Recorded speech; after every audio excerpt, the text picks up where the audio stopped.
Olá, aqui é o Túlio Faria da DevPlano e seja muito bem-vindo a mais uma dica. Na dica de hoje é sobre React. E uma das coisas que foram lançadas mais recentemente aí no React, que é o Fragment. Mas antes de a gente falar do que é o Fragment, eu vou mostrar algumas coisas e do porquê que ele é útil pra gente hoje, tá? Basicamente, no React, todo componente nosso, ele basicamente deveria retornar simplesmente só um filho, tá? Então, um elemento só. Então eu tenho um componente aqui criado, que ele já vem criado, na verdade, com o Create React App. Então um componente padrão aqui dessa aplicação aqui. Então, todo componente, ele deve retornar um elemento só, tá? Então, eu não poderia ter, por exemplo, um outro div aqui, porque senão eu teria esse problema aqui, né? Então eu tenho adjacent JSX elements must be wrapped or in an enclosing tag.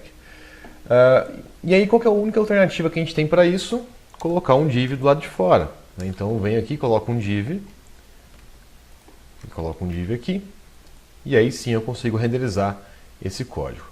Então essa é a primeira alternativa que a gente tem quando a gente gostaria aqui de renderizar mais de um elemento, vamos dizer assim. A gente teria que forçar a criação de um pai aqui. Uma coisa que eu queria mostrar para vocês antes, que é bastante curioso, antes de a gente fazer com Fragment, que é a maneira nova aí, uma outra possibilidade, se eu vou fazer esse render aqui, esse render, aliás, não funcionar mais, então troquei o nome dele, e eu vou criar um outro render aqui. Um outro conceito que é bastante interessante, eu poderia retornar um vetor no próprio render. Então, se eu retornar um vetor, então imagina que eu coloquei um P aqui, teste, e também um span, teste 2. Ele permite eu fazer isso, tá? Então, se eu salvar aqui, a gente vai perceber que ele mostrou.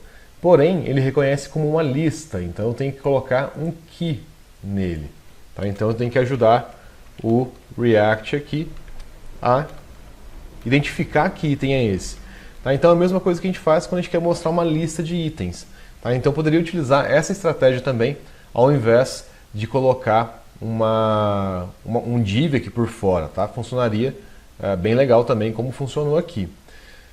Porém, com Fragment a gente não precisa fazer isso. Olha só o que a gente pode fazer. Deixa eu voltar ele aqui. Simplesmente eu posso definir um react.fragment. Fragment.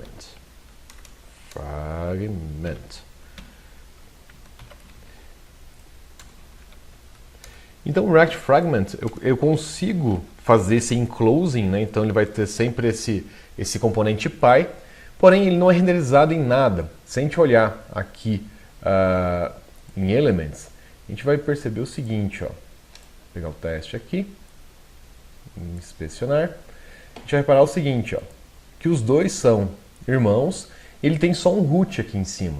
Então a gente não está criando um div a mais para colocar esses componentes dentro, tá? Então, o React.Fragments aqui é uma maneira que a gente tem de representar isso. Uma outra forma que também tem, mas ainda não está 100% funcionando, é fazer isso aqui, tá? Então, nem o Babel vai reconhecer ainda, mas já está especificado que ele vai funcionar depois com a tag vazia também.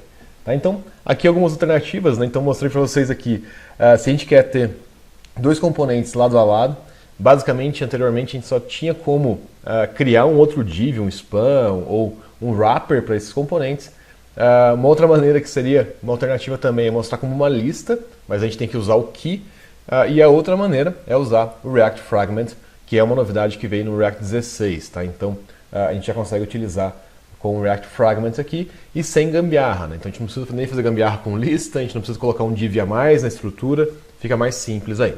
Bom, essa é a minha dica de hoje para você, como que a gente pode utilizar o React Fragment. Se você gostou desse vídeo, não deixe de curtir, comentar, mandar para um amigo e eu vejo você num próximo vídeo. Até mais!